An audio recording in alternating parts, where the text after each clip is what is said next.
All right, so we'll go ahead with more of rotational dynamics. To be specific, we will be going through some of the objects and their moment of inertia. Last lecture में अगर आपको याद होगा, we have went through theorem of parallel axis and theorem of perpendicular axis. तो ये जो दो theorem है इनका स्पेसिफिक यूज कहाँ पे था? हम लोग इंटीग्रेशन से we can find out moment of inertia only about an axis passing through center of mass. That too, for a 2D object like a ring or a disc, that too the axis should pass perpendicular to the plane of the object. ऐसे था ना? पहला case लिया था ring का, तो आपने बोला कि the ring is rotating about its own axis, मतलब the axis is passing through center of mass and perpendicular to the plane. Disc के केस में भी आपने सेम ही केस लिया था. तो इंटीग्रेशन से आप हर बार मोमेंट ऑफ इनर्शिया फाइंड कर पाओगे ऐसा नहीं होता है. तो हमको मोमेंट ऑफ इनर्शिया अगर अलग अलग एक्सिस के अबाउट फाइंड करना है, कैलकुलेट करना है, तो उसके लिए what we do is we use theorem of parallel axis and theorem of perpendicular axis. तो लास्ट लेक्चर में हमने डिटेल में देखा था थ्योरम ऑफ पैरेलल एक्सिस क्या होता है, थ्योरम ऑफ परपेंडिकुलर एक्सिस क्या होता है, उसको यूज कैसे करना है.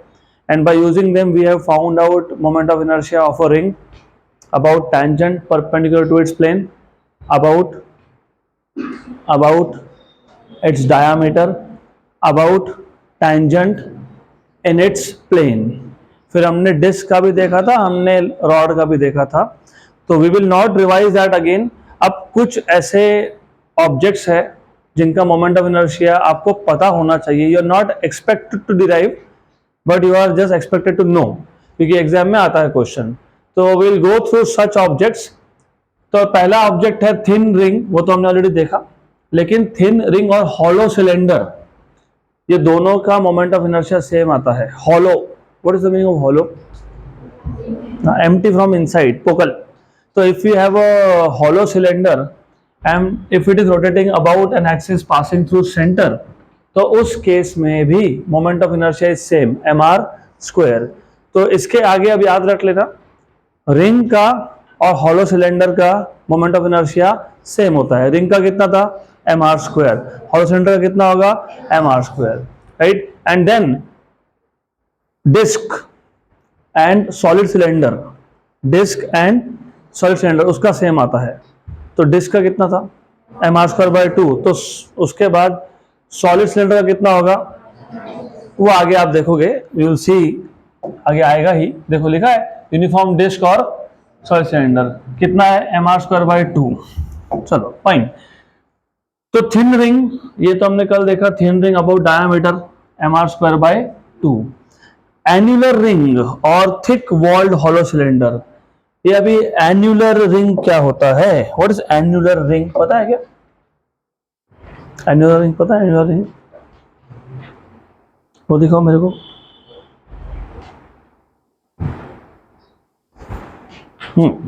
This is a thin uniform ring, ये थिन है. एन्युलर का मतलब क्या? अब देखो थिन रिंग में all the mass is practically only at the circumference, correct. This is thin ring. Annular ring, annular ring में व्हाट हैपेंस इज,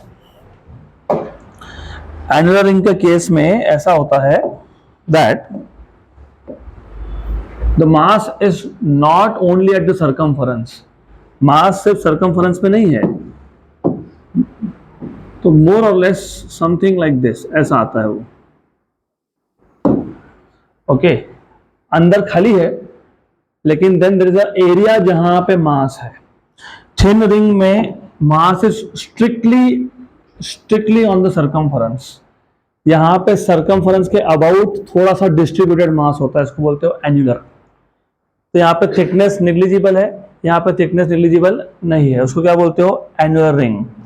तो अगर मेरे पास एक एन्युलर रिंग है और दिख भी रहा होगा डायग्राम में, तो इफ यू कैन सी, ये देखो यहाँ पे ये पूरा मास है यहाँ, और ये जो एन्युलर रिंग है इसका इनर रेडियस कितना है?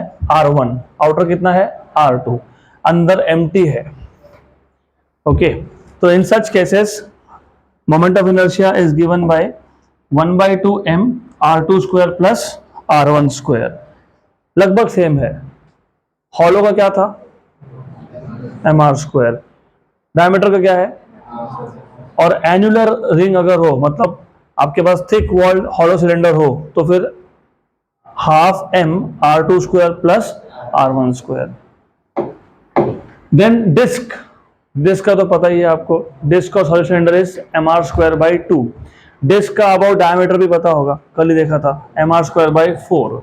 Okay, then similarly if you have a thin walled hollow sphere, hollow sphere पता है ना, हॉलो स्फीयर पता है पक्का, वो प्लास्टिक का बॉल मिलता था, अभी भी होता होगा शायद, अंदर से empty, that is hollow sphere.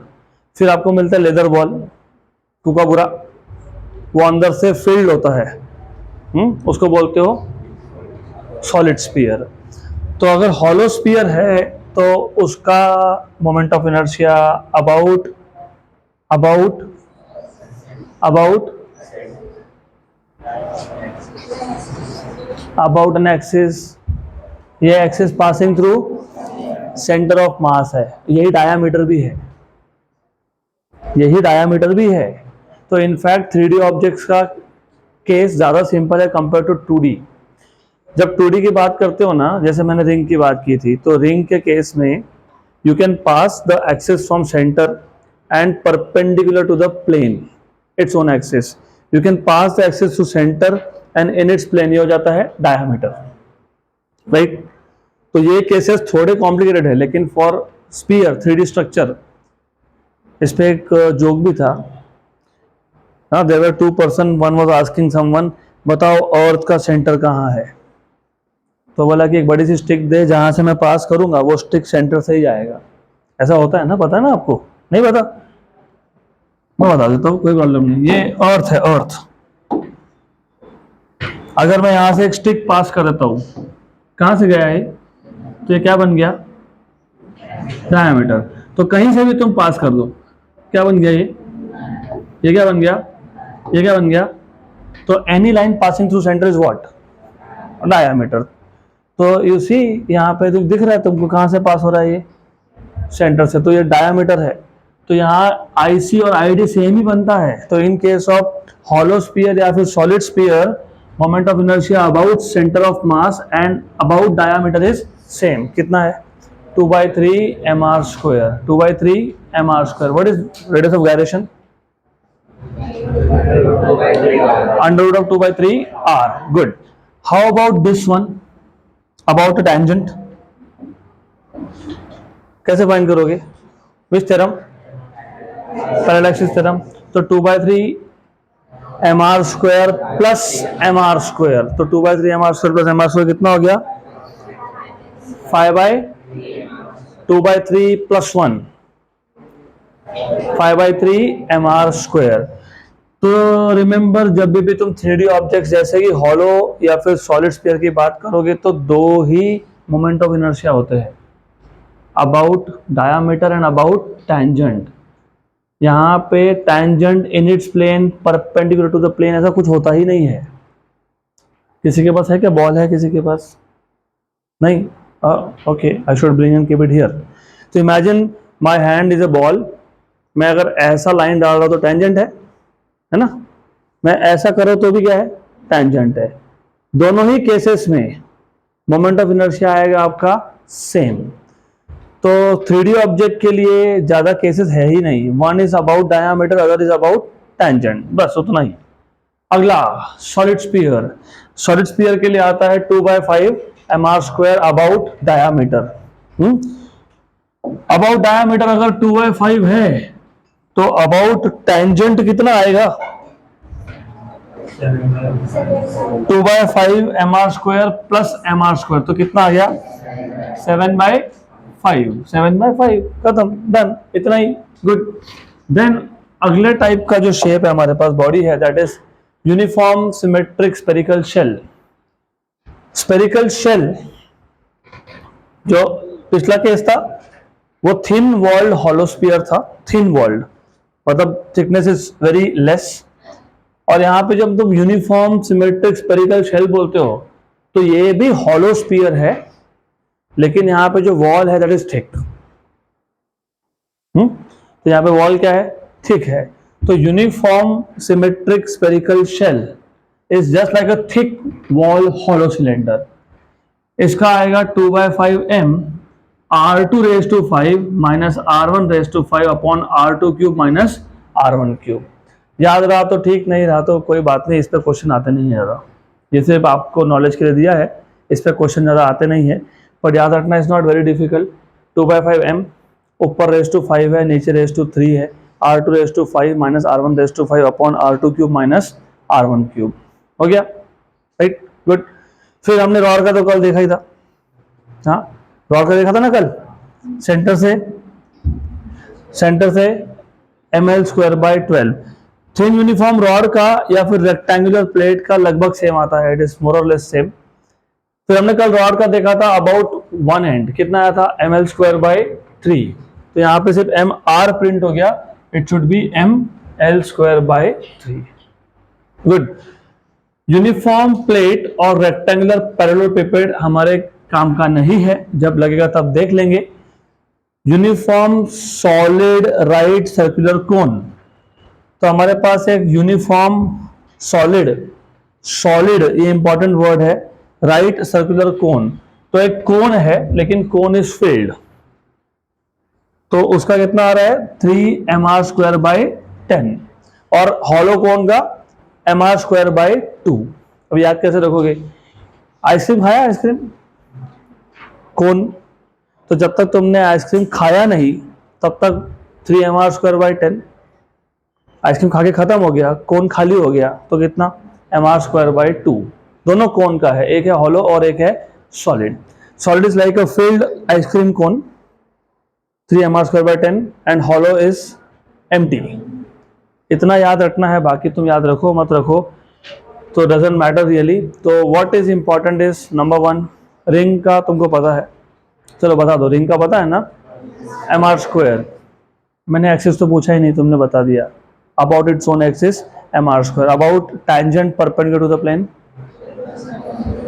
mr² plus mr², 2mr².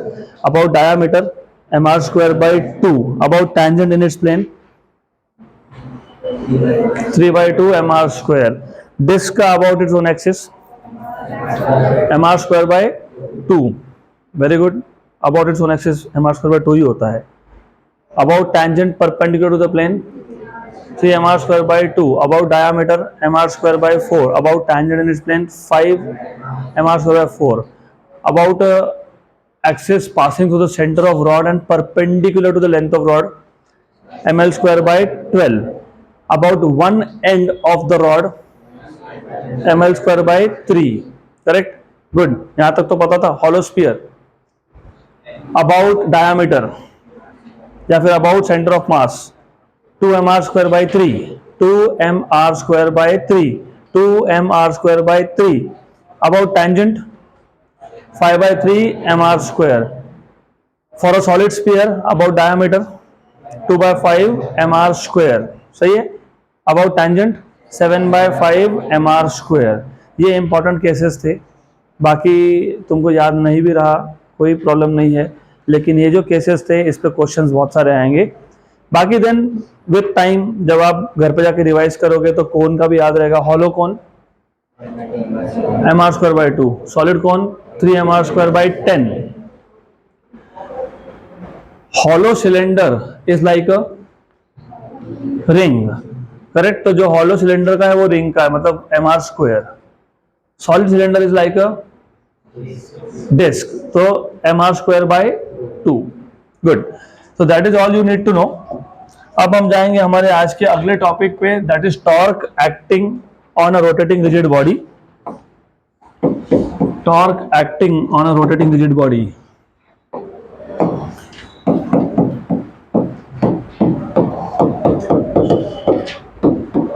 On a rotating rigid body.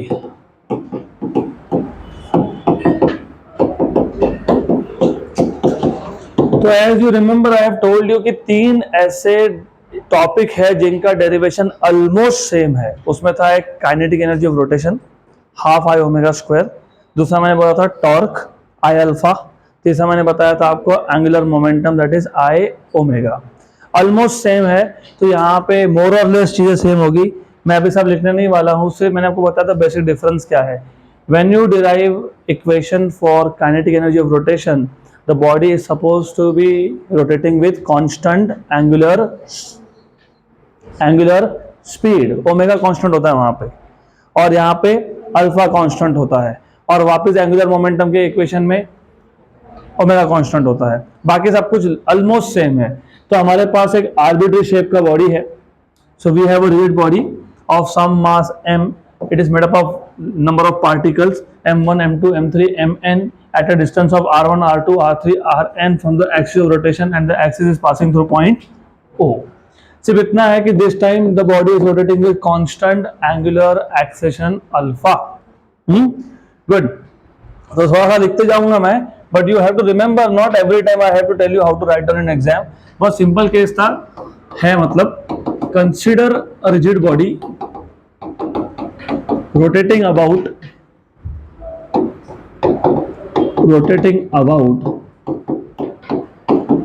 an axis. और ये जो रिजिड बॉडी इसका शेप मैंने कहीं भी मेंशन नहीं किया, मतलब it is arbitrary shape. So consider a rigid body of arbitrary shape rotating about an axis passing through point O. Let the body be made up of, imagine the body be made up of, consider the body be made up of, एक ही बात है. So let the body be made up of large number of particles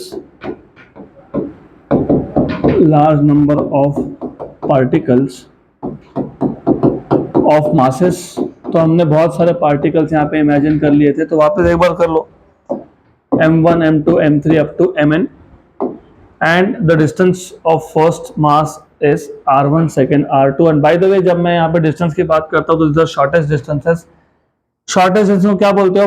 perpendicular distance. तो axis of rotation से जो distance है ये क्या है? परपेंडिकुलर डिस्टेंस है. This is mass mn, this is m3, m2, m1.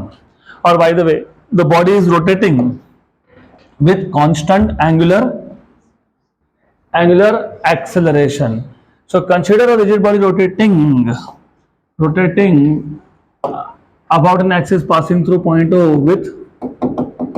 with constant angular acceleration alpha.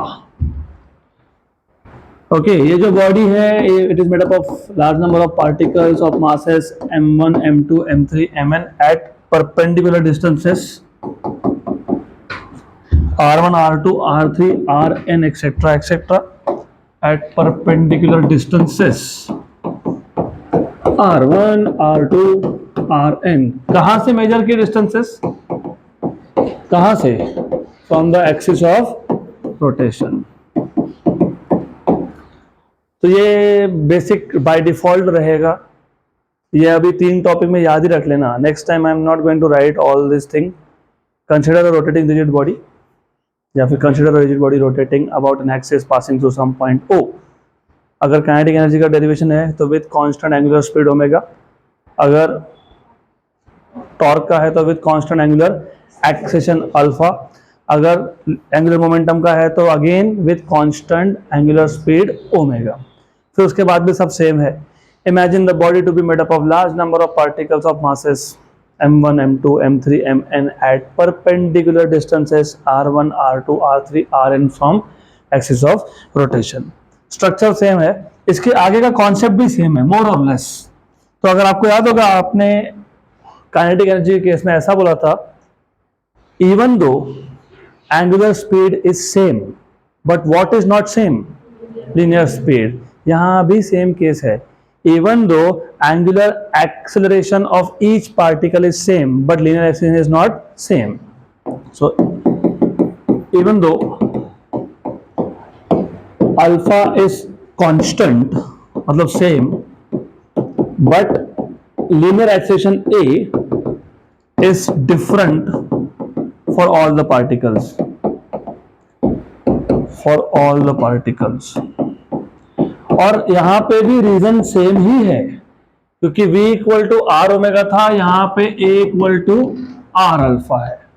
हमने वहां बोला था कि ओमेगा सेम है लेकिन डिस्टेंस सेम नहीं है, इसलिए v सेम नहीं है. यहाँ पे बोलेंगे अल्फा सेम है लेकिन आर मतलब डिस्टेंस सेम नहीं, तो ए भी सेम नहीं है, तो पहले पार्टिकल का कितना हो गया A1 equal to R1 alpha, दूसरा कितना हो गया R2 अल्फा, nth पार्टिकल का Rn अल्फा। Clear, right? तो मोर और लेस थिंग्स आर सेम। उसके बाद आपने बोला था वहां पे कि अगर मुझे बॉडी का काइनेटिक एनर्जी निकालना है रोटेशन का, तो body is made up of particles, तो सारे पार्टिकल के काइनेटिक एनर्जी को अगर हम ऐड कर लेते हैं तो क्या मिलता है, टोटल रोटेशनल काइनेटिक एनर्जी। सही है, यहाँ पे भी सेम है। जब बॉडी रोटेट होगा तो all the particles are performing circular motion, मतलब rotational motion. Rotational motion produce करने के लिए क्या चाहिए होता है, टॉर्क। मतलब हर एक पार्टिकल पे क्या एक्ट हो रहा है, क्या एक्ट हो रहा है, टॉर्क। सर्कुलर मोशन या रोटेशनल मोशन प्रोड्यूस करने के लिए क्या चाहिए, टॉर्क। सही है, बॉडी रोटेट हो रहा है तो पार्टिकल्स क्या परफॉर्म कर रहे हैं, सर्कुलर मोशन या फिर rotational motion. Rotational motion is circular motion, एक ही बात है। मैंने इसलिए चैप्टर के स्टार्टिंग में ही बता दिया था आपको difference between circular motion and rotational motion. मैंने तभी बताया था circular motion is rotational motion itself, लेकिन जब तुम सर्कुलर मोशन बोलते हो वो सिंगल पार्टिकल का रोटेशनल मोशन है and the other way round. और रोटेशनल मोशन इन जनरल में एक ही पार्टिकल होगा ऐसा नहीं होता है ना, you can collective large number of particles. अब यहाँ तो वही होने वाला है ना, जब बॉडी रोटेट होगा तो सारे पार्टिकल्स क्या करेंगे, सर्कुलर मोशन परफॉर्म करेंगे। तो एक साथ बहुत सारे पार्टिकल्स एक ही बॉडी के जब सर्कुलर मोशन परफॉर्म करते हैं तो बॉडी क्या परफॉर्म करता है, रोटेशनल मोशन। तो अभी द थिंग इज, जब बॉडी रोटेट होगा तो सारे पार्टिकल्स क्या कर रहे हैं, सर्कुलर मोशन। मतलब कौन सा motion, rotational motion. Rotational motion produce करने के लिए फोर्स चाहिए होता है कि टॉर्क चाहिए होता है, टॉर्क चाहिए होता है। मतलब हर एक बॉडी पे, हर एक पार्टिकल पे क्या एक्ट हो रहा है, टॉर्क। तो पहले हम सिंगल पार्टिकल का टॉर्क का फॉर्मूला देख लेते हैं, जो 11 में तुमने देखा था, मैं वापस बता देता हूं। वी नो दैट, कहां से पता, 11 से पता है। We know that torque acting on a particle, torque acting on a particle is given by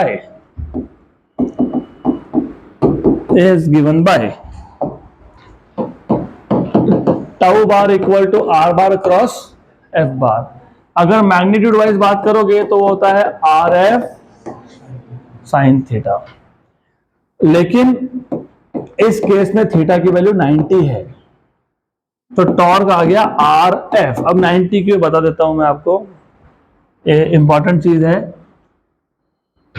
यहां पे बॉडी रोटेट हो रहा है विथ कांस्टेंट एंगुलर एक्सेलरेशन। सही है, एक्सीलरेटेड मोशन है, याद रखना, that is acceleration. If you remember, in circular motion अगर स्पीड चेंज हो तो एक्सेलरेशन का डायरेक्शन कहां जाता है, टेंजेंशियल। हाँ, सेंट्रीपिटल होता है वहां पे, लेकिन वो सिंगल पार्टिकल में होता है, राइट? तो what is the direction of acceleration, tangential. जिस डायरेक्शन में एक्सेलरेशन है उस डायरेक्शन में क्या है, और रेडियस वेक्टर कहां से कहां तक था, सेंटर से सर्कमफरेंस तक। तो एंगल कितना है, 90 डिग्री। तो आर और एफ में एंगल कितना है, 90 डिग्री। मैं वापस बता रहा हूं, डू नॉट गेट कंफ्यूज। फिर आप बोलोगे लेकिन यहाँ तो सेंट्रीपिटल भी था ना, हाँ था, यस था, ऑफ कोर्स। रिजल्टेंट कहाँ गया, यहाँ पे। तो रिजल्टेंट एक्सेलरेशन और आर में एंगल 90 है क्या, नहीं, वो सिंगल पार्टिकल की बात हो रही थी। यहाँ पे आपके पास रिजिड बॉडी रोटेट हो रहा है, रिजिड बॉडी पे एक पार्टिकल है, वो सर्कुलर मोशन परफॉर्म कर रहा है विथ एक्सीलरेटेड मोशन, मतलब विथ एंगुलर एक्सेलरेशन। तो यहाँ पे ना सेंट्रीपिटल वाला फोर्स है ही नहीं, क्योंकि तुम यहाँ पे रिजिड बॉडी की बात कर रहे हो, सिंगल पार्टिकल की नहीं कर रहे हो। जब single particle circular motion perform करेगा तो सेंट्रीपिटल भी होता है, और स्पीड चेंज हुआ तो कौन होता है, टेंजेंशियल। पक्का, क्लियर क्लियर, श्योर श्योर। तो इस केस में एक्सेलरेशन का डायरेक्शन क्या है और फोर्स का डायरेक्शन क्या है, टेंजेंशियल। रेडियस का डायरेक्शन क्या है, फ्रॉम सेंटर टू। तो फोर्स और रेडियस में एंगल कितना है 90, तो साइन 90 कितना हो गया 1, तो टॉर्क कितना हो गया, very good. What is force, mass into, very good. लेकिन what is acceleration, R into alpha, तो what is torque, M R square alpha, correct. तो what is the torque acting on the first particle, tau 1 equal to m1 r1 square alpha, क्योंकि particle, पहले particle का mass m1 था, उसका distance r1 था, alpha सबके लिए same है। सेकेंड पार्टिकल का कितना है m2 r2 स्क्वायर अल्फा, ऐसे nth पार्टिकल का कितना है mn rn square alpha, clear. Again same logic, same kinetic energy of rotation में आप बोलते हो कि total kinetic energy of rotation is the sum of kinetic energies of all the particles. यहाँ पे total torque acting on the body is the sum of all the torques.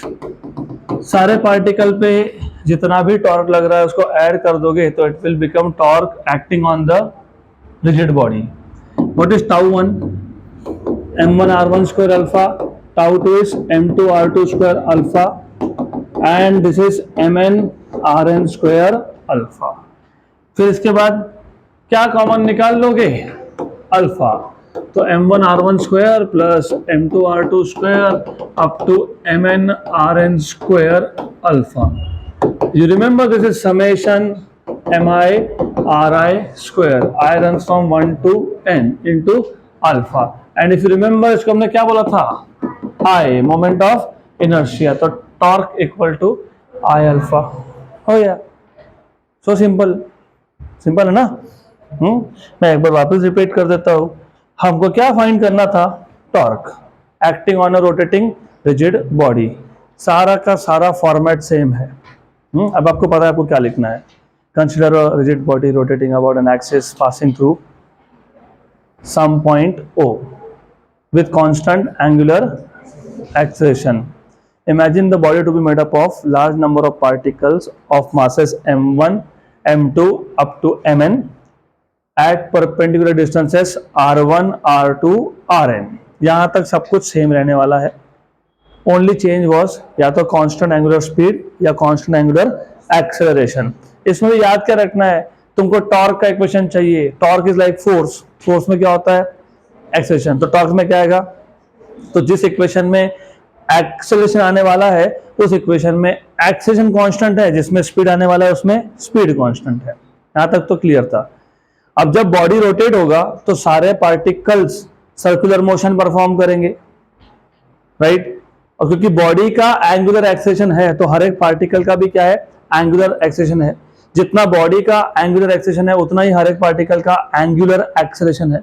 लेकिन क्या same नहीं है, लीनियर एक्सेलरेशन, क्योंकि linear acceleration किस में depend करता है, डिस्टेंस पे, a equal to r alpha. तो पहले पार्टिकल का हो गया a1 equal to r1 alpha, दूसरे का हो गया a2 equal to r2 alpha, nth का हो गया an equal to rn alpha. सही है, गुड। हमको चाहिए था टॉर्क का इक्वेशन, तो पहले हमको ये पता होना चाहिए कि टॉर्क का जनरल इक्वेशन क्या है। हमने 11th स्टैंडर्ड में ही टॉर्क के दो टाइप देखे थे, एक था मोमेंट ऑफ फोर्स और एक था मोमेंट ऑफ कपल, और दोनों ही केसेस में आपको टॉर्क का यही इक्वेशन मिला था, R bar cross F bar. तो ये हो गया magnitude wise it is R F sine theta, where theta is the angle between force and radius. इस केस में एक्सेलरेशन इज टेंजेंशियल, तो फोर्स इज ऑल्सो टेंजेंशियल। तो आर और F इसमें एंगल है 90, अगर एंगल 90 है और साइन 90 बन जाएगा 1, तो टॉर्क आ जाएगा आर एफ। और फोर्स होता है मास इंटू एक्सेलरेशन, और एक्सेलरेशन होता है आर इंटू अल्फा। तो torque acting on a single particle का इक्वेशन बन गया M R square alpha. Total torque acting on the rotating body is the sum of torque of all the particles.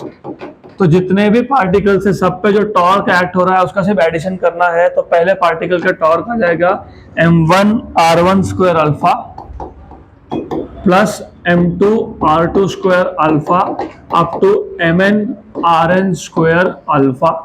इसमें से तुम alpha को निकाल लो common, m1 r1 square plus m2 r2 square M N R N square alpha, यह आ जाएगा आपका summation M I R I square alpha, और ये summation M I R I square क्या था, आई, मोमेंट ऑफ इनर्शिया या फिर रोटेशनल इनर्शिया, तो torque equal to I alpha.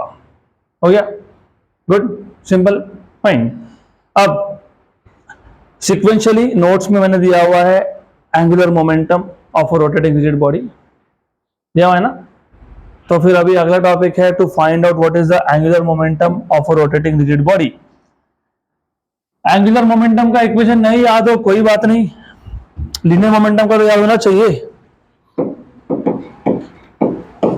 Angular momentum of a rotating rigid body,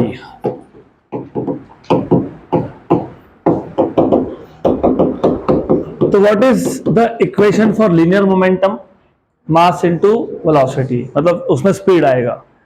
तो जब मैं उसका रोटेशनल एनालॉग देखूंगा, मतलब एंगुलर एनालॉग देखूंगा, तो उसमें क्या आएगा, स्पीड आएगा।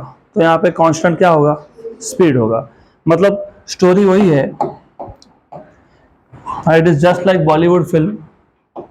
पता है ना बॉलीवुड वाले क्या करते हैं, यहाँ वहां से कॉपी करते हैं, कैरेक्टर का नाम चेंज करते हैं, हो गया।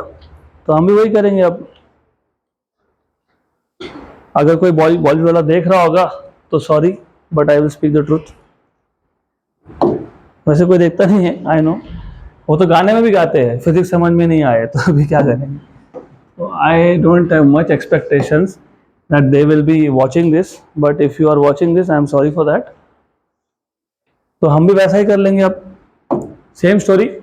स्टोरी क्या है, हमारे पास एक रिजिड बॉडी है which is rotating about an axis passing through some point O, but this time what is constant, omega. So this time I'll just write down rotating with constant angular speed, angular velocity omega, correct। बाकी सब कुछ same ही चलने वाला है। अब let the body be made up of large number of particles of masses m1 m2 m3 mn, चलने दो, at distances R1 R2 R3 Rn, वहां तक चलने दो सब, ओके। फिर हो गया, just a minute, I am done with my copy paste job, good. चलो अब इसके आगे देखते हैं।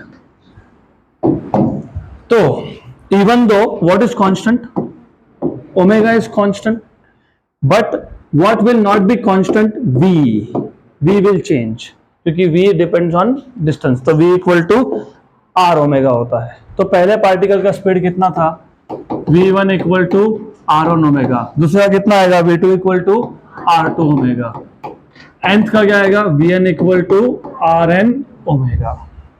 क्लियर यहां तक, गुड। अब थोड़ा सा इसके आगे काइनेटिक एनर्जी का डेरिवेशन और इसका डेरिवेशन थोड़ा सा चेंज होगा। इफ यू रिमेंबर अगेन, नहीं याद है तो फिर अभी पता लग जाएगा आपको। Angular momentum, we know that angular momentum acting on a particle is given by, angular momentum का एक्सप्रेशन था L bar equal to R bar cross P bar. अरे यार चैप्टर नंबर 1 11th का यूनिट्स एंड मेजरमेंट्स, उसमें ये equation एक question में mention करके दिया हुआ है। Angular momentum of a rotating body is given by L bar equal to R bar cross P bar, वहां पे पहले चैप्टर में मेंशन किया था ये। Then dimensionally, sorry scalar form अगर मैं बोलूं तो आर पी क्या आ जाएगा, साइन थीटा। यहां पे भी थीटा क्या होगा, थिंक 90। क्यों 90, क्योंकि मोमेंटम का डायरेक्शन और वेलोसिटी का डायरेक्शन होता है same.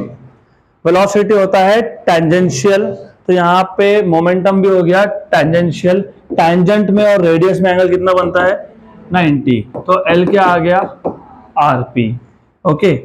Of course sine 90 is 1, तो एल आ गया आर पी, लेकिन पी क्या होता है, एम वी, लेकिन वी क्या होता है, आर ओमेगा। तो एल क्या हो गया, M R square omega, correct. यहां तक क्लियर, पक्का पक्का।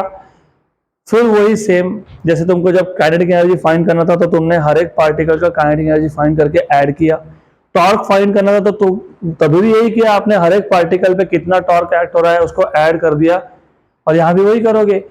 Total angular momentum of the body is the sum of angular momentum of all the particles. तो L1 plus L2 plus L3 up to Ln, तो क्या आ जाएगा ये, पहले पार्टिकल का क्या लिखोगे, m1r1 square omega plus m2 r2 square omega plus mn rn square omega. Omega constant तो बाहर निकाल लो, कॉमन निकाल लो, m1 r1 square plus m2 r2 square mn rn square और omega. What is this, I summation mi ri square omega, तो ये आ जाएगा I ओमेगा, मिल गया। तो L equal to I omega. Good, done, simple सा derivation था। तो वापस एक बार मैं रिपीट कर देता हूँ, जरूरत वैसे है नहीं, तो अभी तीनों का कंपेरिजन बता दो एक बार। Kinetic energy of rotation find करते वक्त क्या कांस्टेंट था, ओमेगा। एंगुलर एक्शन कहां कांस्टेंट था, टॉर्क के केस में, और एंगुलर मोमेंटम में वापस से क्या कांस्टेंट था, ओमेगा। करेक्ट। जब ओमेगा कांस्टेंट बोल रहे हो तो पार्टिकल्स का लीनियर स्पीड चेंज होता है, क्योंकि v equal to are omega, R changes v changes. तो काइनेटिक एनर्जी और एंगुलर मोमेंटम के डेरिवेशन में ये आपको मेंशन करना पड़ेगा, even though the body is rotating with constant angular speed but linear speed of each particle is not same. तो आपको बताना पड़ेगा कि पहले दूसरे तीसरे पार्टिकल का स्पीड कितना है दोनों केसेस में। क्लियर। सिर्फ काइनेटिक एनर्जी ऑफ रोटेशन में आप बोलते हो total kinetic energy is the sum of kinetic energy of all the particles, मतलब half m v square. v को लिखते हो r ओमेगा, तो half m r square omega square. पहले पार्टिकल क्या हो जाएगा, half m1 r1 square omega square, half m1 r1 square omega square plus half m2 r2 square omega square plus half m3 r3 square omega square, half common, omega square common, तो half m1 r1 square plus m2 r2 square plus m3 r3 square up to mn rn square और omega square, तो half I omega square. यहाँ पे आप बोलते हो कि अगर सिंगल पार्टिकल होगा मेरे पास तो उसका एंगुलर मोमेंटम कितना है, r बार क्रॉस p बार। मैग्नीट्यूड वाइज मतलब सिर्फ स्केलर फॉर्म लिया तो rp sin theta. Theta is the angle between radius vector and momentum vector. Momentum का डायरेक्शन वही होगा जो वेलोसिटी का होता है, वेलोसिटी होता है टेंजेंशियल। गुड, बाकी डायग्राम मैंने आपको दिया है। तो फिर v और p direction is same, p और r they are perpendicular 90 degree, sin 90 is 1. So what is the angular momentum of a single particle, rp? What is p? mv. तो rmv, what is v? r omega, तो m r square omega.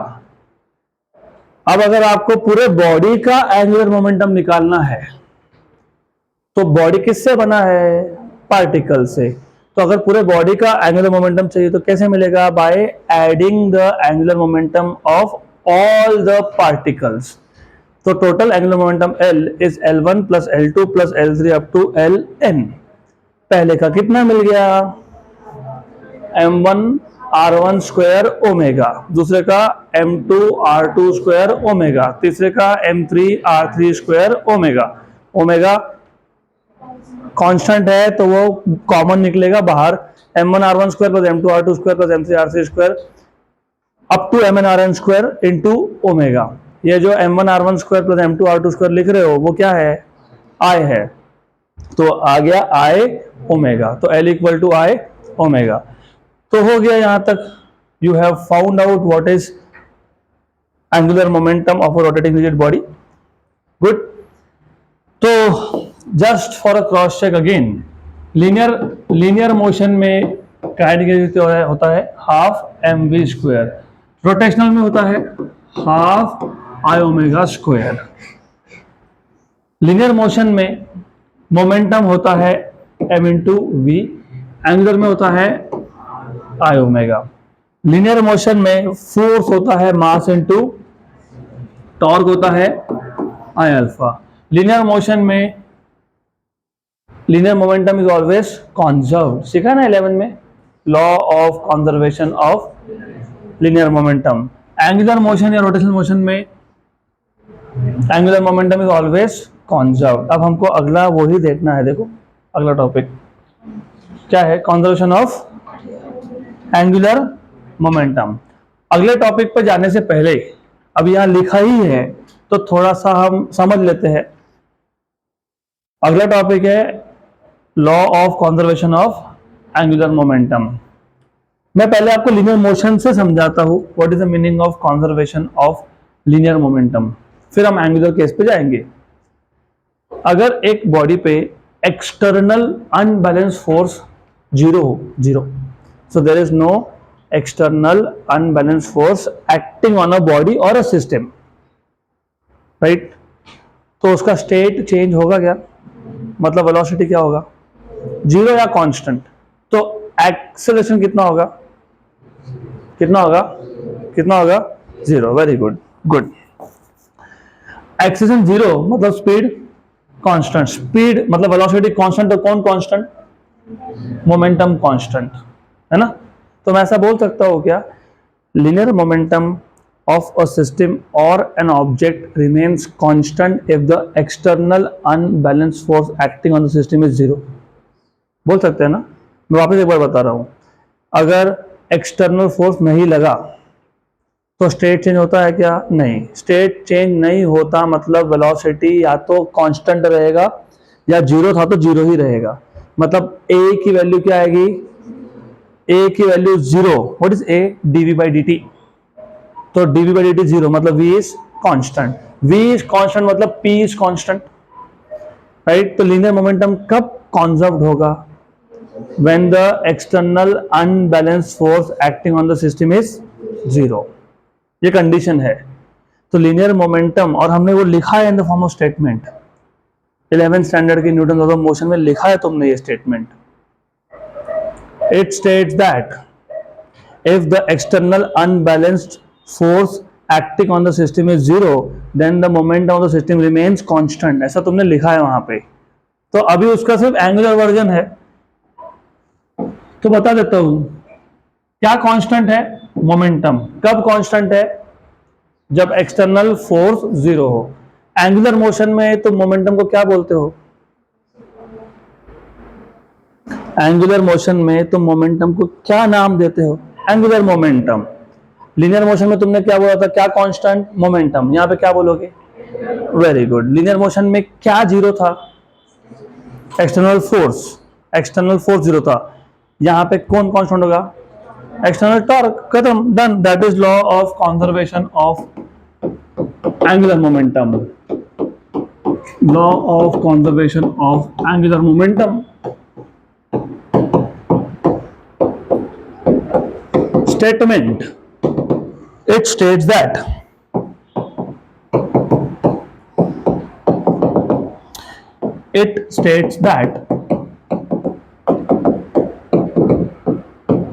बताओ. It states that angular momentum of a rotating body, of a rotating rigid body, of a rotating rigid body भी हो सकता है, of a particle भी हो सकता है, दोनों चलते हैं. So angular momentum of rotating rigid body remains constant, मतलब is conserved, remains constant if external torque acting on the body is zero. Acting on the body is zero. ये हो गया स्टेटमेंट. अब सिंपल. अभी आपको प्रूव भी करना पड़ेगा, यू हैव टू शो कि जो तुमने बोला वो सही है. तो चलो प्रूव कर लेते हैं. तो यहां तक समझ में आया ना. What is conserved, angular momentum when the external torque acting on it is zero. मतलब एक्सटर्नल टॉर्क एक्ट नहीं कर रहा है. तो I start with the particle. हमारे पास एक सिंगल पार्टिकल है which is performing circular motion. We know that for a particle performing circular motion, what is L bar? R bar cross P bar. आपको क्या शो करना है, क्या show करना है, क्या कांस्टेंट है, क्या कांस्टेंट है, एंगुलर मोमेंटम। कब कांस्टेंट है? अब आप सोचो कि मैथमेटिकली कैसे प्रूव करोगे। कोई भी चीज जब कांस्टेंट हो उसका डेरिवेटिव क्या होता है? तो वेरी गुड, तो यहां पे हम लोग डिफरेंशिएट कर लेंगे। तो differentiating with respect to time, with respect to time मतलब विथ रिस्पेक्ट टू टी, तो D L bar by D T equal to D D T of R bar cross P bar, right. What is derivative of, पता है क्या आपको product rule नाम सुना है आपने? प्रोडक्ट रूल सुना है ना, प्रोडक्ट रूल? हाँ तो बताओ what is product rule. What is derivative of U into V? U मतलब एक फंक्शन को कांस्टेंट रखते हो, दूसरे का डेरिवेटिव लेते हो, प्लस दूसरे को कांस्टेंट रखते हो, पहले का डेरिवेटिव लेते हो। तो यहां पे वही करोगे, D L bar by D T equal to, किसको कांस्टेंट रखेंगे? आर को। वेरी गुड, किसको कांस्टेंट रखेंगे? ये वेक्टर प्रोडक्ट है, थोड़ा सा ध्यान दो। तुम जब ऐसा लिख रहे थे ना तो ये स्केलर फॉर्म था and you are going very easy with it, ठीक था। वहां पे तुमने बोला कि पहले को कांस्टेंट रखो, दूसरे का डेरिवेटिव लो, प्लस दूसरे को कांस्टेंट रखो, पहले का डेरिवेटिव लो। अगर तुमने सेम लॉजिक यहां अप्लाई कर दिया तो गए काम से। तो तुम्हारे हिसाब से पहले को कांस्टेंट रखो, दूसरे का डेरिवेटिव लो, प्लस प्लस दूसरे को कांस्टेंट रखो, पहले का डेरिवेटिव लो। सही है ना? बराबर सही है। A bar cross B bar और B bar cross A bar same आता है क्या? नहीं, क्यों नहीं आता? डायरेक्शन अपोजिट होता है। तो यहां पे you have to be very careful, ऐसा कुछ भी मत लिखना वहां पे। दूसरे को कांस्टेंट रखो, पहले का डेरिवेटिव लो, यहां नहीं चलता। यहां सीक्वेंशियली जाना पड़ता है आपको, सीक्वेंशियली सीक्वेंशियली जाओ। Take derivative of first cross P plus keep R bar as it is cross DP bar by D. चलेगा? चलेगा ना? हाँ कि नहीं?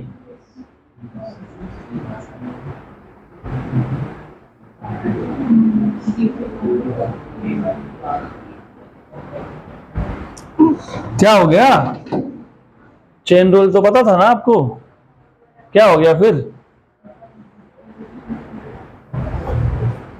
What happened? हाँ वो ठीक है, बाहर लगा दिया, चलो वो वेक्टर है, वो तो वेक्टर है। Is this right? Is this wrong? Right है 100%।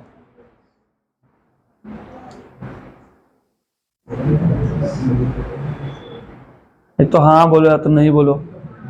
हाँ तो फिर आगे जाएंगे। What is D R by D T? Velocity. तो ये आ गया v bar cross p bar. What is Newton second law? F bar equal to dp bar by dt। तो ये कौन है? F है। सही है ना? Good. Then you have dl bar by dt equal to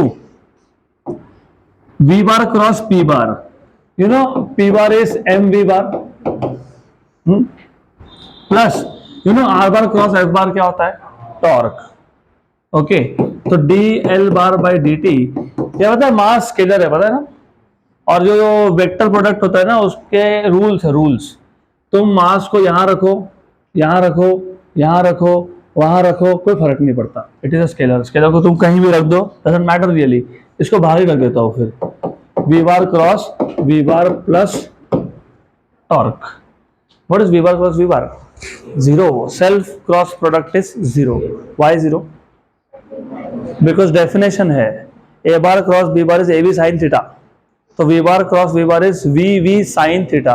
एक वेक्टर और वही वेक्टर, सेम वेक्टर, एंगल कितना है? Zero. What is sine zero? Zero. तो सेल्फ क्रॉस प्रोडक्ट क्या होता है? तो क्या बन गया? क्या आ गया? टॉर्क, क्योंकि पहला टर्म क्या हो गया? जीरो। सही है। अब एक बात बताओ, अगर टॉर्क भी जीरो हो गया, क्योंकि तुमने स्टेटमेंट में बोला, मैं नहीं बोल रहा, तुमने बोला if external torque is zero, तो अगर मैंने अब ऐसा बोल दिया कि एक्सटर्नल टॉर्क खुद ही जीरो है, तो क्या बन जाएगा? इसका मतलब एल क्या हो जाएगा? तो हो गया। This is how you can prove. Good. तो law of conservation of angular momentum आपको प्रूव करना है। पहले तो पता होना चाहिए law of conservation of angular momentum ये होता क्या है। ये law of conservation of linear momentum का ही एंगुलर एनालॉग है, सेम चीज है। तो वो पता है तो ये पता है। वहां पे मोमेंटम बोलते हो, यहाँ एंगुलर मोमेंटम बोलते हो, वहां पे फोर्स बोलते हो, यहाँ पे टॉर्क बोलते हो। So if the external torque acting on a system is zero, then what is conserved? Angular momentum. So it states that the angular momentum of a rotating rigid body is conserved or constant if external torque acting on the body is zero. अब मैं यहाँ rotating rigid body तो नहीं ले रहा हूँ, but I will take a single particle. I will say कि single particle क्या perform कर रहा है? Circular motion. तो जो भी पार्टिकल एंगुलर मोशन परफॉर्म करे उसके पास होता है एंगुलर मोमेंटम, और एंगुलर मोमेंटम होता है आर बार क्रॉस पी बार। अब मैं अगर डिफरेंशिएट कर लेता हूं, डेरिवेटिव ले लेता हूं, तो यहां पे सिर्फ केयरफुल रहना। यहां पे पहला कांस्टेंट, दूसरे का डेरिवेटिव, दूसरा कांस्टेंट, पहले का डेरिवेटिव मत करना। यहां पे पहले का डेरिवेटिव ले लो, दूसरे को वैसा का वैसा रखो, पहले को वैसा का वैसा रखो, दूसरे का डेरिवेटिव ले लो।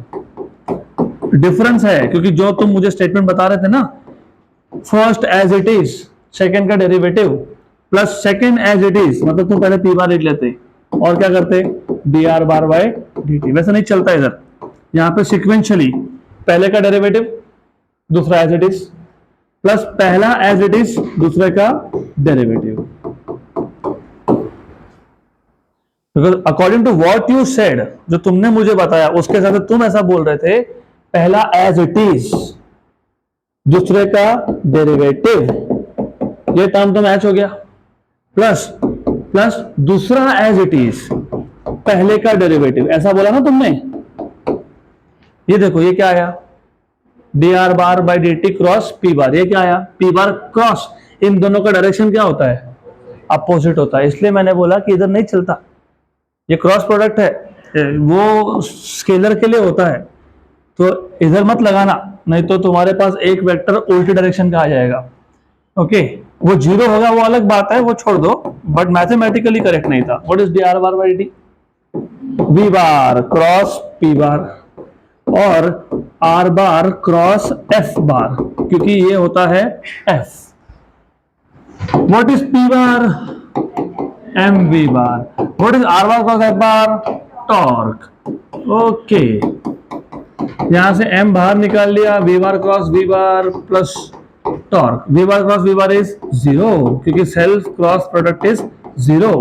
तो आपको मिल गया D L bar by D T equal to torque tau. अब अगर टॉर्क भी जीरो हो गया तो D L bar by D T is zero, मतलब L is constant. Done, simple, good. So now we'll move to the last topic, theory topic of your chapter. और ये जो topic है, I want you to pay 100% attention. वापस से वही चीज होगी, अगला half an hour will mean 30 plus questions for you, 30 के ऊपर। ये समझा? जेई नीट, सीईटी सारे क्वेश्चन इधर ही सॉल्व हो जाएंगे हमारे।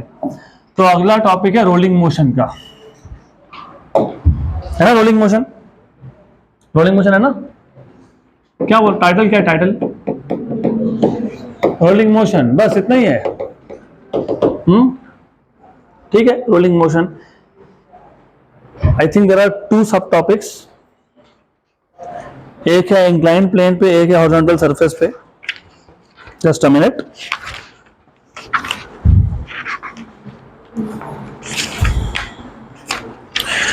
Rolling motion,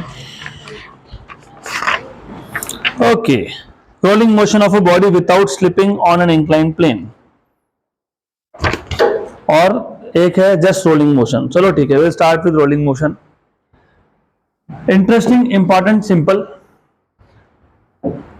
We have a body like a sphere और अ डिस्क, हमारे पास एक बॉडी है, so consider a body like a spear और a disc which is rolling on a surface without slipping. अभी without slipping is very important word here, बताता हूँ क्यों. स्लिप होना मतलब फ्रिक्शन होना कि नहीं होना.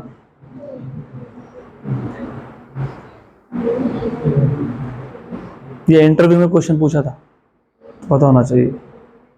क्वेश्चन ऐसा नहीं था, क्वेश्चन था कि रोलिंग मोशन में फ्रिक्शन होता है कि नहीं होता.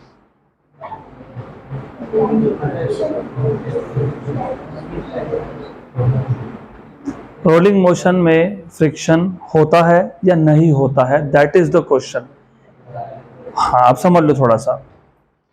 रिमेंबर, अगर फ्रिक्शन नहीं हुआ तो बॉडी स्लिप होगा. बॉडी स्लिप होगा तो बॉडी सिर्फ स्ट्रेट लाइन मोशन परफॉर्म करता है, मतलब ट्रांसलेशन मोशन परफॉर्म करता है. मतलब क्या होता है? मतलब ये होता है कि सिर्फ एक ही पॉइंट हमेशा सरफेस के साथ कांटेक्ट में रहता है. तो जब फ्रिक्शन नहीं है तो बॉडी स्लिप हो रहा है. बॉडी स्लिप हो रहा है मतलब बॉडी फिसल रहा है, मतलब सिर्फ एक ही पॉइंट कांटेक्ट में है सरफेस के साथ, मतलब ये प्योरली ट्रांसलेशनल मोशन है. कौन सा मोशन है? ट्रांसलेशनल मोशन है. तो रोलिंग मोशन में फ्रिक्शन होता है क्योंकि बॉडी जब रोल होगा तो जब बॉडी रोल होगा उस केस में the point of contact will change. Point of contact will not remain same, point of contact change होने वाला है वहां पे. Just a minute.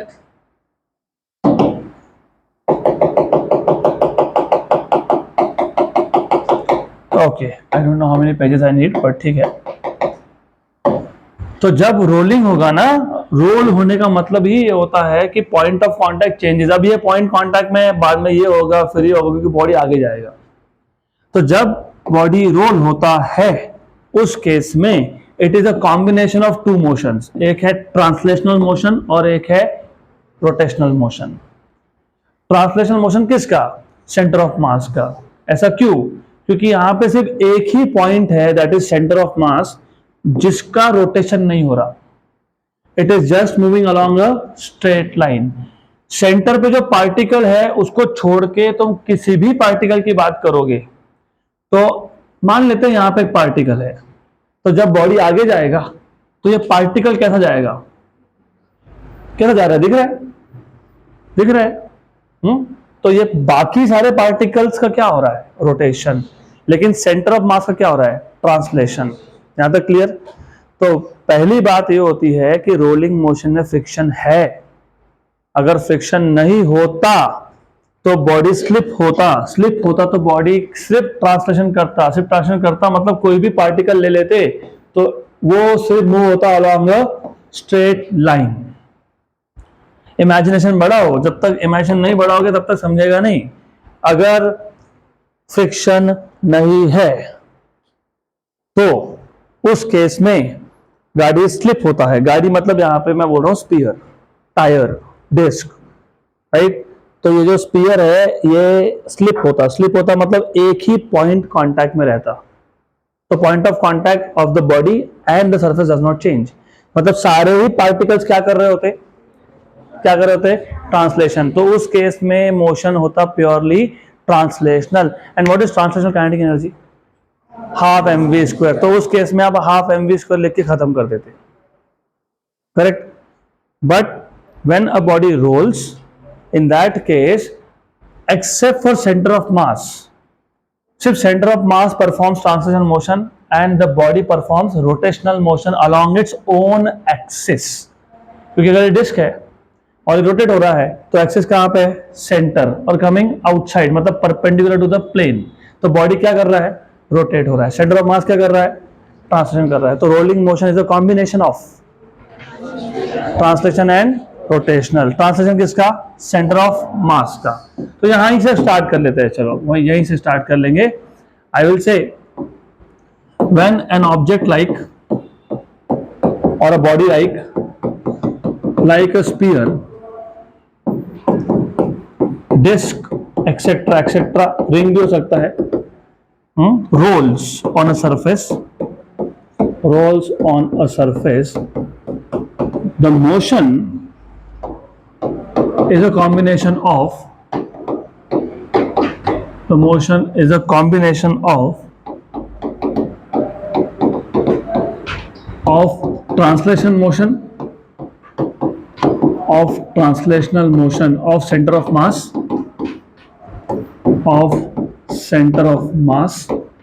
and rotational motion,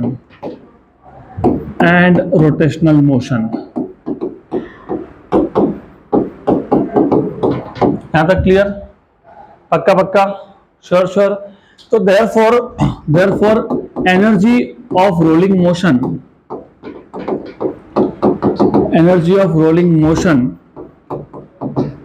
is, so what will be total energy of rolling motion? Energy of translation plus energy of rotation. Clear यहाँ तक?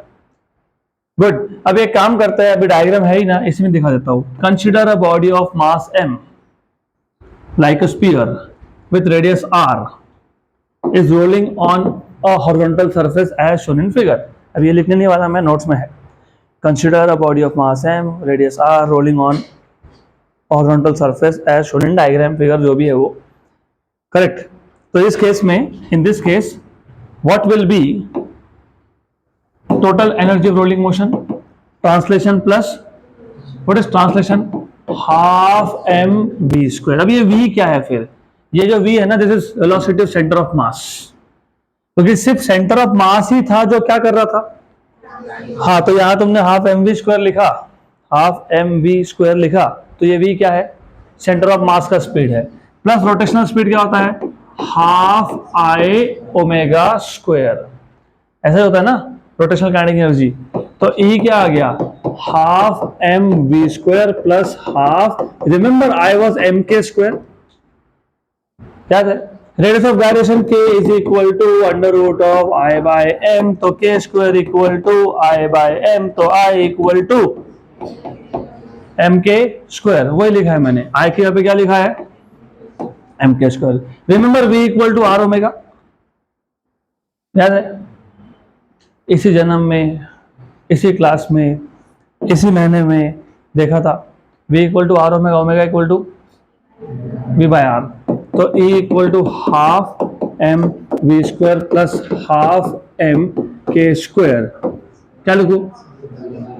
v by R का square. Good.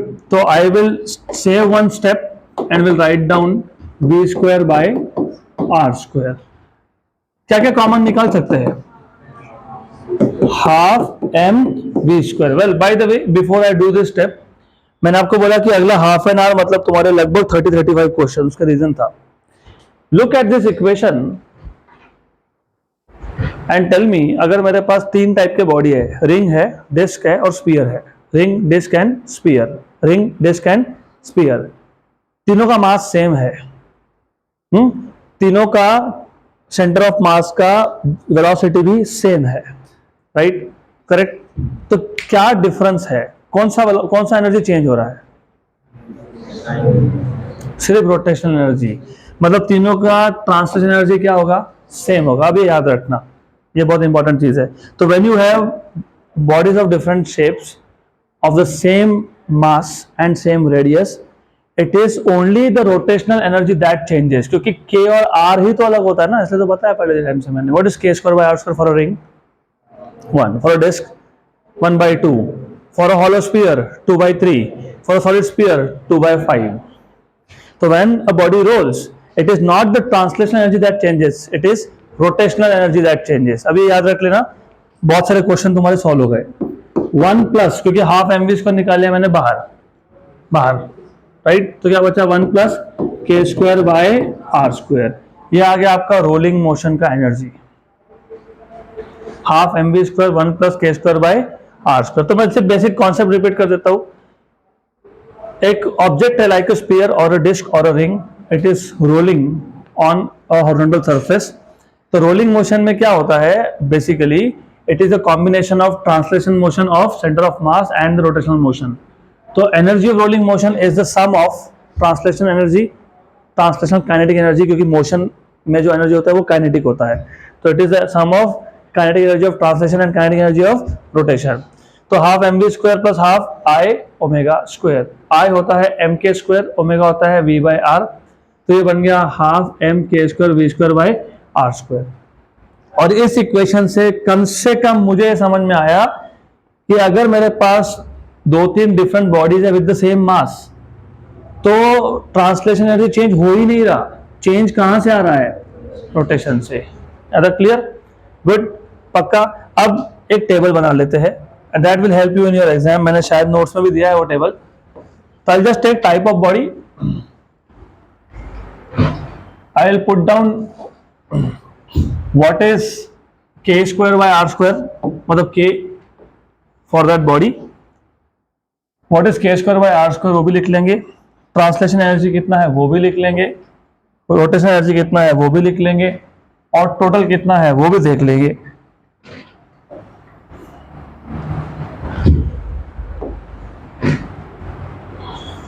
तो type of body से start कर लेते हैं। Type of body, पहला body let us से which ever you want, ring, चलो रिंग, रिंग सबसे सिंपल है, तो रिंग, रिंग का के कितना है वो देख लेंगे, उसके बाद के स्क्वायर बाय आर स्क्वायर कितना है वो देख लेंगे, इसका ट्रांसलेशन कितना आ रहा है विल सी, इसका रोटेशन कितना आ रहा है, इसका टोटल कितना आ रहा है। चाहिए तो फ्रैक्शन भी बात कर सकते हो बाद में, फ्रैक्शन मतलब टोटल का कितना पार्ट ट्रांसलेशन से आ रहा है, टोटल का कितना पार्ट रोटेशन से आ रहा है, परसेंटेज वाइज या फिर फ्रैक्शन वाइज। व्हाट इज के for a ring, what is K square by are square, ये तो हाफ एम वी स्क्वायर रहेगा, और ये बन जाएगा हाफ एम वी स्क्वायर। क्यों हाफ एम वी स्क्वायर, याद है अभी तो बताया मैंने, रोटेशनल एनर्जी क्या होता है, half M K square V square by are square. तो K square by are square कितना है 1, तो क्या बचा half what is the total, half plus half M we square. कितना percent of the energy is coming from translation and how much from the rotation, 50-50%, fraction wise 0.5 right, clear यहां तक। Then दूसरा case 2, disc, बताओ r by root 2 1/2, ये तो change होना नहीं, ये तो जैसा है वैसा ही रहेगा, करेक्ट। लेकिन इधर K square by are square is 1/2 और ये 2 1/4, तो M we square by 4, total कितना आ गया 1/2 और 1/4, 1/2 is 0.5, 1/4 is 0.25, तो 0.5 and 0.25 is 0.75, 0.75 is 3/4, तो 3 mv स्क्वायर बाय 4, ऐसा ही आएगा ना, बराबर है, वेरीफाई कर लो, यही आएगा, टेबल दिया हुआ है यही है, हो गया, very good. Number 3 hollow sphere, okay, और बाय द वे रिंग मतलब हॉलो सिलेंडर, डिस्क मतलब सॉलिड सिलेंडर। अब आ जाए हॉलो स्फीयर पे, हॉलो स्फीयर अगर याद होगा तो अंडर रूट ऑफ 2/3 r, और अभी ये याद होना चाहिए, आफ्टर 1 या सेकेंड रीडिंग तुमको ये याद रहना चाहिए, ये आपका आ जाएगा कितना 2/3, ये तो चेंज होने ही नहीं वाला है, ये तो same 2/3 m v square bye 3, क्योंकि 2 हो गया कैंसल, 1/2 प्लस 1/3 5/6, तो यह आ जाएगा 5/6 mv square. Solid sphere under root of 2/5 r, तो यह आ जाएगा 2/5, ये तो जैसा था वैसा ही है, देयर mv स्क्वायर बाय 5, तो कितना हो जाएगा, ऐड करोगे तो कितना 7/10 mv स्क्वायर बन गया। तो आपको पता लग गया, अगर आपके पास एक बॉडी है वो रोल हो रहा है ऑन हॉरिजॉन्टल सरफेस, मैंने अभी तक इंक्लाइन प्लेन की बात नहीं की है, horizontal surface, depending on the type of body you know what is the translation energy, which is very simple, half mv square, half mv square, half mv square, half mv square। मैंने जानबूझ के split किया है और जानबूझ के table भी दिया है, क्योंकि क्या होता है ना, नोट्स आपके टेक्स्ट बुक में डायरेक्टली पूरा फाइनल इक्वेशन दिया, सीधा सीधा फाइनल इक्वेशन बता दिया टोटल का। अगर आप ऐसा करोगे तो you will never be able to understand कि ट्रांसलेशनल एनर्जी चेंज ही नहीं हो रहा। चेंज कहाँ से आ रहा है? रोटेशन से। कई बार ऐसा क्वेश्चन होता है कि आपको पूछा ही सिर्फ ट्रांसलेशन या पूछा ही सिर्फ रोटेशन होता है, तो बेटर ऑफ स्प्लिट करके देखो। और क्वेश्चन का जब टाइप बनेगा ना तब समझ में आएगा, इस पे भी बहुत सारे टाइप के क्वेश्चन बनते हैं। अभी कहीं पूछ लेंगे कि अगर मेरे पास एक रिंग है, एक डिस्क है, एक हॉलो स्फीयर है, एक सॉलिड स्फीयर है, चारों सेम सरफेस पे रोल कर रहे हैं, चारों ने सेम डिस्टेंस ट्रेवल किया, चारों का मास, रेडियस, स्पीड सब कुछ सेम था, तो सबसे ज्यादा रोटेशनल एनर्जी किसने गेन किया? बताओ। 1/2 मतलब 0.5, 1/4 मतलब 0.25, 1/3 मतलब 0.33। याद रखना, 0.5, 0.25, 0.33, 0.2 सबसे ज्यादा किसका है? रिंग का। कभी कभी बोलेंगे असेंडिंग ऑर्डर में अरेंज करो, असेंडिंग ऑर्डर में करो अरेंज। सबसे कम 0.2, that is for solid sphere. उसके बाद 1/3 इज 0.33, 1/4 इज 0.25। तो इसके बाद वो डिस्क, डिस्क के बाद हॉलो स्फीयर के बाद ring, ascending order. Descending order में इसका उल्टा जो तुमने भी बताया वो। मैंने अभी तक सिर्फ रोटेशनल एनर्जी की बात की, टोटल की बात ही नहीं की। अब बताओ सबसे ज्यादा टोटल एनर्जी किसके पास है? रिंग के पास है। सबसे कम किसके पास है? ये 0.75 है, ये 0.7 है। 0.75, 0.7, what is 5/6? How much is 5/6? 0.5, 5/6 नहीं पता, ऐसा कैसा चलेगा? 5/6 नहीं पता, वाह। 5/6 कितना है? अरे ये तो कैलकुलेटर ने कुछ गड़बड़ कर दी, कोई बात नहीं। कितना है? 0.83। तो अब बताओ सबसे ज्यादा किसके पास? Ring, mv²। उसके बाद 0.83, कौन है 0.83? उसके बाद अभी एक बात बताओ, मैंने तुम कब से वही बोल रहा हूं कि ट्रांसलेशन सबका सेम है, चेंज कहां से आ रहा है? तो तुमने ऑलरेडी रोटेशन को असेंडिंग डिसेंडिंग ऑर्डर में लगा दिया ना, ये पैरामीटर तो सेम है ना, ये कॉन्ट्रीब्यूशन तो सेम है ना। तो रिंग का, अगर रिंग का रोटेशन एनर्जी सबसे ज्यादा है तो टोटल भी रिंग का ही ज्यादा है। तो टोटल का और रोटेशनल का सीक्वेंस सेम ही आने वाला है, क्योंकि ये कॉन्ट्रीब्यूशन क्या था? सेम था, सिर्फ चेंज कहां हुआ? और वो चेंज किस में आ गया? टोटल में। वापस एक बार समझ लो अच्छे से, what was the same? Very good. फिर मैंने पूछा असेंडिंग ऑर्डर में बताओ कि रोटेशन एनर्जी सबसे ज्यादा किसका, मतलब असेंडिंग ऑर्डर में बताते जाओ। सबसे कम किसका है? कितना आया? 0.2, राइट? रोटेशनल। तो टोटल भी सबसे कम उसका होगा, क्योंकि ट्रांसलेशन का पार्ट तो सेम है चारों बॉडीज में, कांस्टेंट है वो। उसके बाद कौन था? तो हाँ, तो यहां पे भी वही आएगा फिर, बराबर। उसके बाद कौन था? तो यहां भी वही आएगा फिर, आएगा ना? पक्का पक्का? तो वेरीफाई कर लेना एक बार। तो ये हो गया आपका rolling motion but on a horizontal surface. Now let us see rolling motion on an incline plane. तो अगला topic is rolling motion of a body without slipping on an incline plane. Rolling motion, ये भी easy है। Rolling motion of a body without slipping. Without slipping मतलब friction है, without slipping on an incline plane.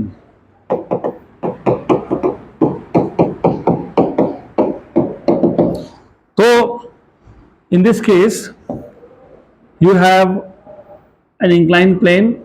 Let us say angle of inclination is theta. You have a body which starts from the top, यहां से body start करता है, and it rolls down the plane it covers a distance of s, क्योंकि ये जो plane है इस plane का लेंथ को मैं s मान लेता हूं और ये जो हाइट है इसको मैं h मान लेता हूं, h। गुड। बाकी थ्योरी में लिखने नहीं वाला। Consider the body of mass m, radius r, rolling down an incline plane without slipping, angle of inclination of the plane is theta, that you can write down. Clear. अब यहाँ पे करना क्या पहले वो भी समझ लो। हर बार जब तुम एक टॉपिक पढ़ते हो तो पहले रीडिंग के बाद कम से कम इट शुड बी क्लियर कि what you are trying to find here. यहां पे मैंने उसको पकड़ के रखा था, मतलब यू क्या है, यहां तक आते आते वो स्पीड गेन कर लेगा। तो number one thing that you want to find is velocity at the bottom, भी फाइंड करना है। और because it was accelerating, velocity बढ़ते गया ना, तो क्या है वहां पे एक्सेलरेशन। तो number two you are suppose to find out acceleration. Number three, ये जो बॉडी है इसको डाउन द प्लेन आने के लिए कुछ टाइम लगा होगा, उसको बोलते हैं टाइम ऑफ डिसेंट। वो नोट्स में नहीं है लेकिन उस पर क्वेश्चन आता है। तो number three you are suppose to find out time of descent. तो तुमको यहाँ पे तीन चीजें फाइंड करनी है। हमारे पास एक बॉडी है और रोलिंग मोशन में बॉडी ज्यादा टाइप्स का नहीं हो सकता है। It can be a ring, it can be a disc, it can be a hollow sphere, it can be a solid sphere. It can not be a rod, क्योंकि without slipping बोला है। Without slipping मतलब friction है। Rod को कभी देखा है कैसे रोल होते हुए? देखा है? मैंने तो नहीं देखा। रॉड रॉड रॉड ऐसा रोल होते हुए जा रहा है, देखा नहीं ना? तो रोलिंग के लिए मैंने इसलिए बोला चार ही बॉडीज होती है, ज्यादा नहीं होती। तो तुम अगर पूरा आपका सीईटी जेईई नीट का कोई भी बुक उठा के देख लो, आपको रोलिंग मोशन में इन चार बॉडीज के ऊपर कोई पांचवा बॉडी देखने को मिलेगा ही नहीं। इस पे क्वेश्चन आता है सारा। गुड। इसके लिए ये चार बॉडीज का मैंने आपको बोला k square by r square का वैल्यू याद रख लो और अभी समझ में आएगा कितना इंपॉर्टेंट है वो।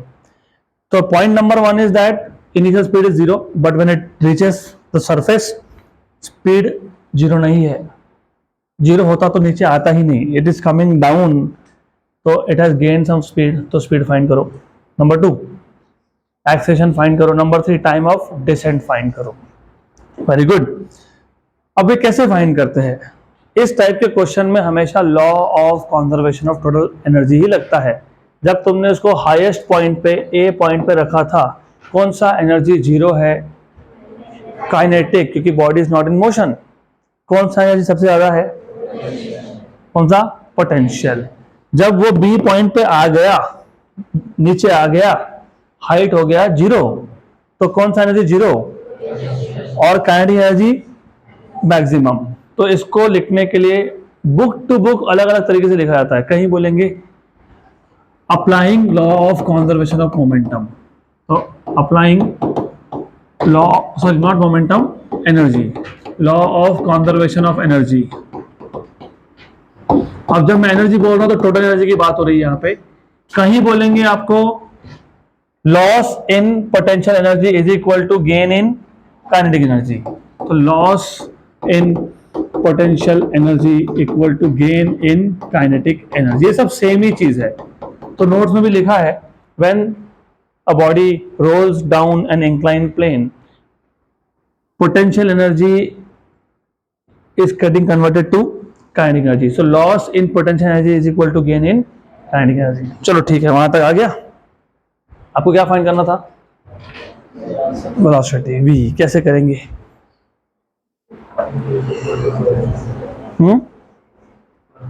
कौन सा फॉर्मूला? कौन सा? v square equal to u square plus 2as। वो यहीं से आता है, एनर्जी कॉन्जर्वेशन से ही आता है वो। चलो ठीक है, कोई बात नहीं, कर लेते हैं, कॉन्जर्वेशन एनर्जी लगा लेते हैं। तो बताओ how will you do this? बहुत सिंपल केस है।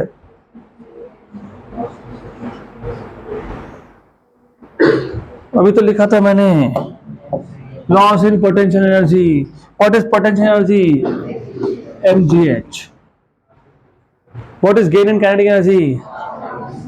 गलत बता दिया आपने, half mv square 1 plus k square by r square. Rolling motion है, दिस इज रोलिंग मोशन, भूलो मत, दिस इज रोलिंग मोशन। अगर आप वो नहीं बता रहे मेरे को 1 प्लस के स्क्वायर बाय आर स्क्वायर, तो you are telling me that there is no friction, तो body is just slipping. Slipping मतलब ओनली ट्रांसलेशन, mm कैंसिल, तो v square equal to 2gh, तो v equal to under root of, ये तो पहले से ही पता था हमको।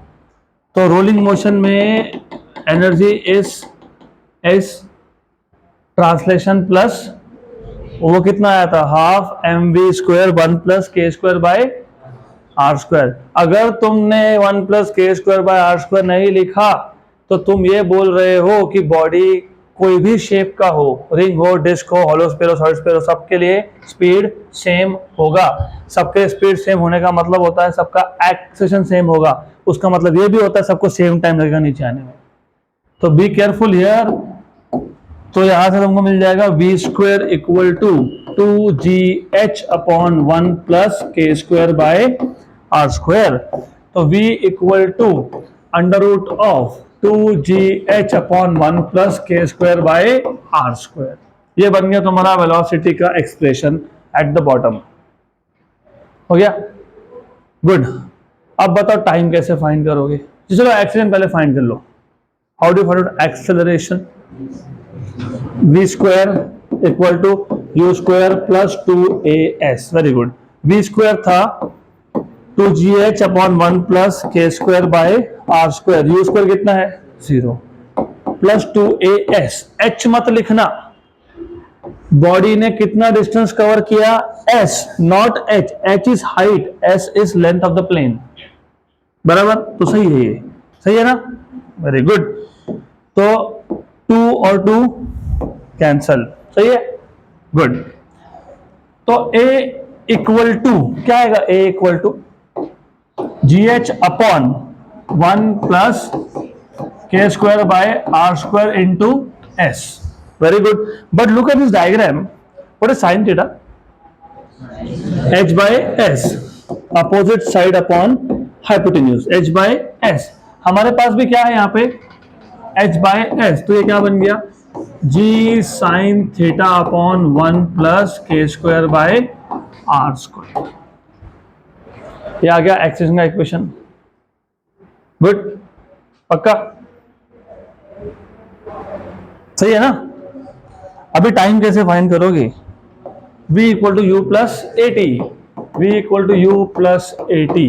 v तुम्हारे पास था under root of 2gh upon 1 plus के square by are square, u था 0। a तुमने अभी फाइंड किया, g sine theta upon 1 plus के square by are square into टी। इसको शिफ्ट कर दो, इस पूरे को शिफ्ट कर दो यहाँ पे। तो t equal to under root of 2gh upon 1 plus के square by are square upon g sine theta upon 1 plus के square by are square. Very good.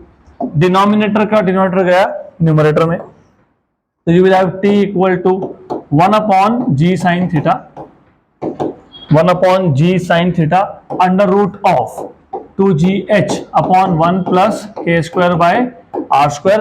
और ये डिनोमिनेटर का डिनोमिनेटर गया ऊपर, 1 प्लस के स्क्वायर बाय आर स्क्वायर। सही है? लुक, यहाँ पे 1 प्लस के स्क्वायर बाय आर स्क्वायर कहाँ पे है? डिनोमिनेटर में है, रूट के अंदर, और वो बाहर न्यूमरेटर में है। इसको हम लोग स्क्वायर रूट के अंदर लेके जाते हैं। तो क्या करके लेके जाएंगे? स्क्वायर। क्या करके लेके जाएंगे? स्क्वायर। मैंने g जानबूझ के लिखा नहीं है। तो 2gh, ये जो g है ये भी अंदर गया, क्या हो गया? g square. 1 प्लस के स्क्वायर बाय आर स्क्वायर और 1 प्लस के स्क्वायर बाय आर स्क्वायर का square. Cancel and cancel, cancel and cancel. Very good. तो t equal to 1 upon sine theta under root of 2h by g into 1 plus के square by are square. हो गया। This is time of descent. Clear? अब इस पे भी question आया था। क्वेश्चन ऐसा था कि अगर 3 बॉडीज, कौन से 3 बॉडीज? रिंग, डिस्क और solid sphere, if they rolling down the same incline plane, same incline plane मतलब theta is same, which one will reach the bottom of the plane first? मतलब सबसे कम टाइम किसको लगेगा? जिसका 1+k² सबसे कम होगा उसको सबसे कम टाइम लगेगा, ऐसा है ना। Time of descent is directly proportional to 1+k²/r², क्योंकि h सेम है, g सेम है, sin थीटा सेम है, तो किस पे डिपेंड कर रहा है, 1+k²/r²। तो सबसे जल्दी सबसे फास्ट नीचे कौन पहुंचेगा, जिसको टाइम कम लगेगा। टाइम कम किसको लगेगा, जिसका k²/r² सबसे कम है। किसका कम है, सॉलिड स्फीयर, पक्का। 2/5.2। डिस्क का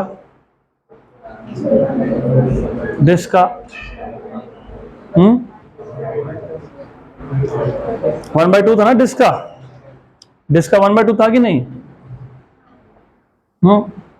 ये तो हाँ बोल दो तो ना बोल दो, हाँ ओके चलो ठीक है। तो this is the end of theory of rolling motion. लेकिन फिर एक टेबल बना लेते हैं, काम में आएगा। सेम टाइप ऑफ बॉडी, उसके बाद उसका वेलोसिटी कितना है एट द बॉटम, उसका एक्सेलेरेशन कितना है, लास्टली उसको टाइम कितना लग गया, टाइम ऑफ डिसेंट। पहला बॉडी का टाइप मैं ले लेता हूं रिंग मतलब हॉलो सिलेंडर, बराबर। अभी तुमको अगर याद नहीं होगा तो मैं k²/r² की वैल्यू का भी एक कॉलम डाल देता हूं, वैसे याद होना चाहिए। रिंग के लिए ये होता है 1, वेलोसिटी था √2gh/1+k²/r²। √, यहां लिख देता हूं, लेकिन अगेन आई एम एक्सपेक्टिंग कि you should remember this now. ऐसा इक्वेशन था, ऐसा ही था। तो 1+k²/r², 1 + 1 2 कैंसिल हो गया, तो कितना आ गया, √gh। और a जो था ना, a वो था g sin θ/1+k²/r²। तो नीचे आ गया 2, तो ये हो गया g sin θ/2। और टाइम t क्या था इक्वेशन, 1/sin θ √2h/g 1+k²/, तो बताओ कितना है, 2 है ना, 2 × 2 4, तो आ जाएगा 1/sin θ √4h/g। गुड। दूसरा आ गया आपका डिस्क मतलब solid cylinder. What is k²/r², 1/2, पक्का। तो 1 + 1/2 3/2, 2 गया ऊपर 4, तो √4gh/3। सही है, पक्का सही है ना, श्योर ओके। यहां पे g sin θ अपॉन 3/2, तो 2/3, तो 2/3 g sin θ। यहां पे ये 1+k²/r² कितना आया, 3/2 आया ना, 3/2, 2 कैंसल, तो क्या लिखोगे 1/sin θ √3h/g। गुड। तो टाइम ऑफ डिसेंट वो मैं अभी आपको देने वाला हूँ होमवर्क। अभी हम लोग देख देते हैं सॉलिड हॉलो स्फीयर और सॉलिड स्फीयर का कितना, हॉलो स्फीयर का कितना था 2/3, √2gh/1 + 2/3,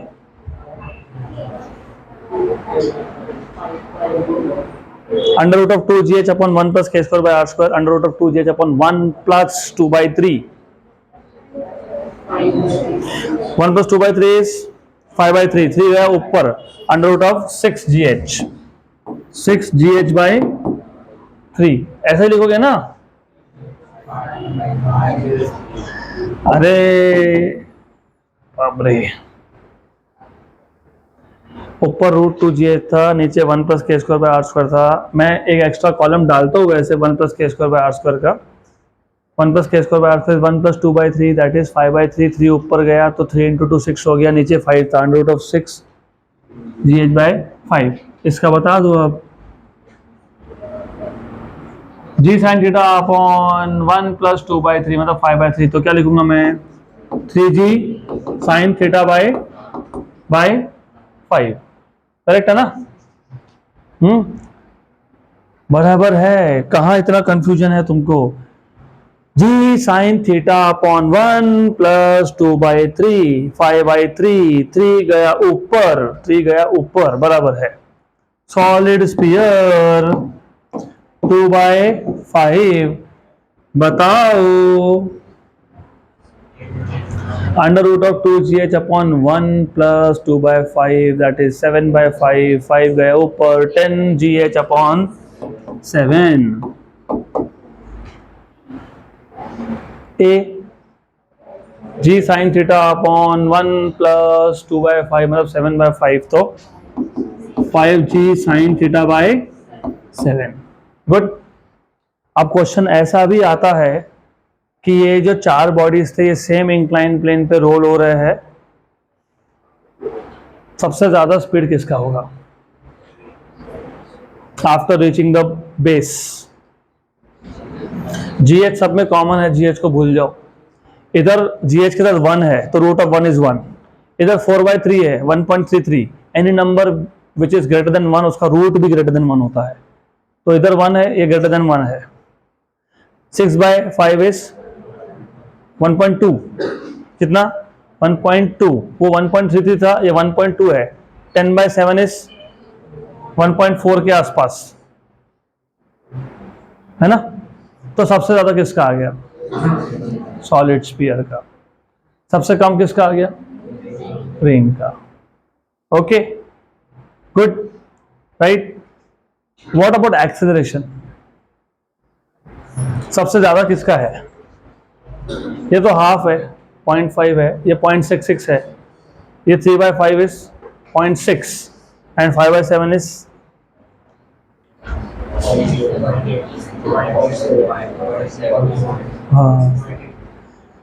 पॉइंट। अरे ऊपर 50 लिख लो, मतलब 10 से मल्टीप्लाई डिवाइड कर लो, समझ में आ जाएगा। What is 49/7? तो 0.7 के आसपास आ रहा है वो। Good.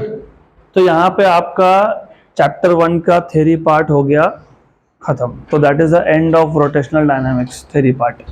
So that's it for today.